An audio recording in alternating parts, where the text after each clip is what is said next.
నేనైతే ఫోన్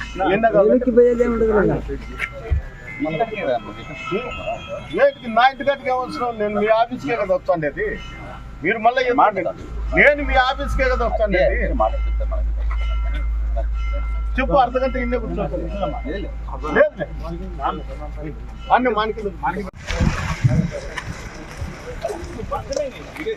బాగుంది కదా.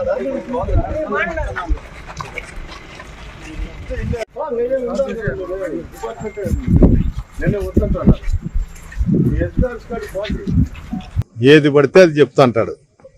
కేవలం నన్ను తాడిపత్రికి రానివ్వకూడదు అనే ఒక ఉద్దేశంతోనే గ్రామాలలో కక్షలు లేపి ఈ విధమైనటువంటి దాడులు చేసి కనీసం కంప్లైంట్ కూడా తీసుకోలేని పరిస్థితి ఈ జిల్లాలో ఏర్పడిందంటే ఇది చాలా సిగ్గుచెట్టు.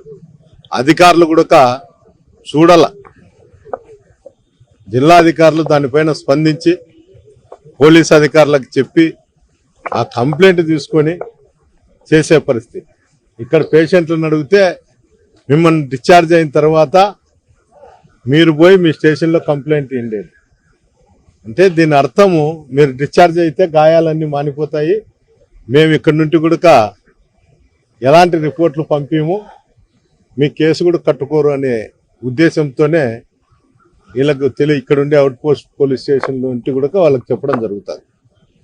అదే కాదు, ఈరోజు ప్రొద్దున్నే 9 గంటలకు బోయిరెడ్డిపల్లిలో మారుతి అని మోటార్ సైకిల్తో వెళుతుండగా యాడికి మండలంలో అతని పైన దాడి చేసినారు.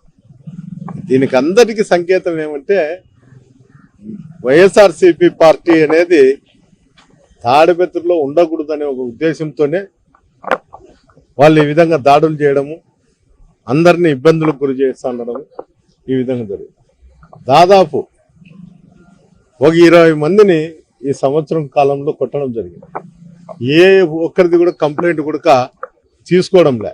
చిన్న చిన్న ఇంజూర్లు ఇంత కూడా స్టేషన్కి పోతే ఏం కాలేదు పో వెళ్ళిపోండి అని పంపించడము, కేసులు కట్టుకోకుండా చేయడము, వైఎస్ఆర్సీపీ నాయకులు మీద దాడులు జరగడము, ఎప్పుడో మిడ్-నైట్ వాళ్ళ ఇళ్ల మీదకు పోయి రాళ్ళు వేయడము ఈ విధంగా జరుగుతుంది.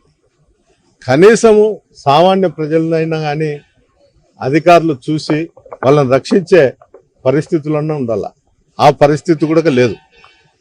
ఏమి చేయాలన్నా ఎక్కడ ఉండాలన్నా కూడా ఈరోజు వైఎస్ఆర్సీపీ కార్యకర్తలు కానీ సామాన్య ప్రజలు కానీ భయపడే పరిస్థితి.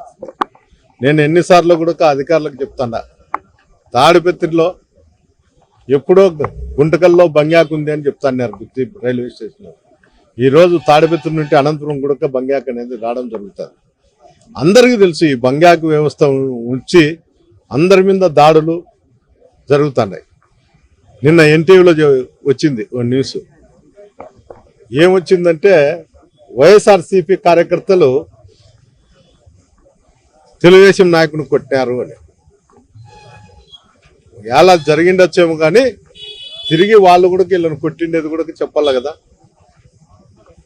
అంటే అందరూ కూడా రాజకీయ నాయకులు ప్రతి ఒక్కరూ ఎవరిని బెదిరిస్తే వాళ్ళ మాటలు వినుకుంటూ వాళ్ళు చెప్పిండేదే చేస్తూ పోతే అసలుకు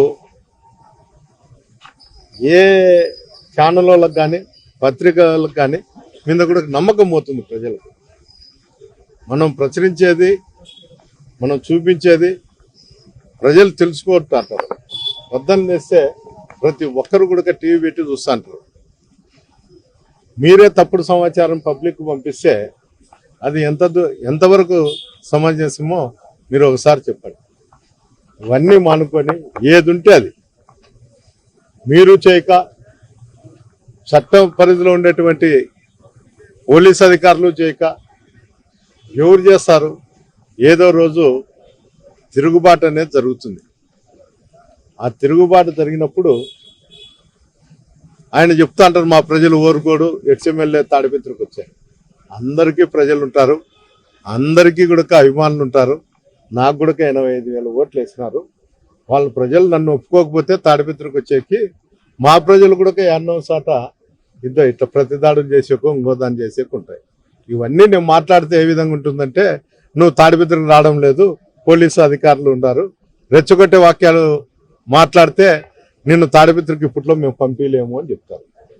అయ్యా నన్ను పంపించరు లేకపోతే లేదు, కానీ కనీసం చట్టాన్ని ఉల్లంఘించుకోకుండా చట్ట పరిధిలో మీరు ఏం చేయాలో అది చేస్తే మంచిదని చెప్పడం జరుగుతుంది.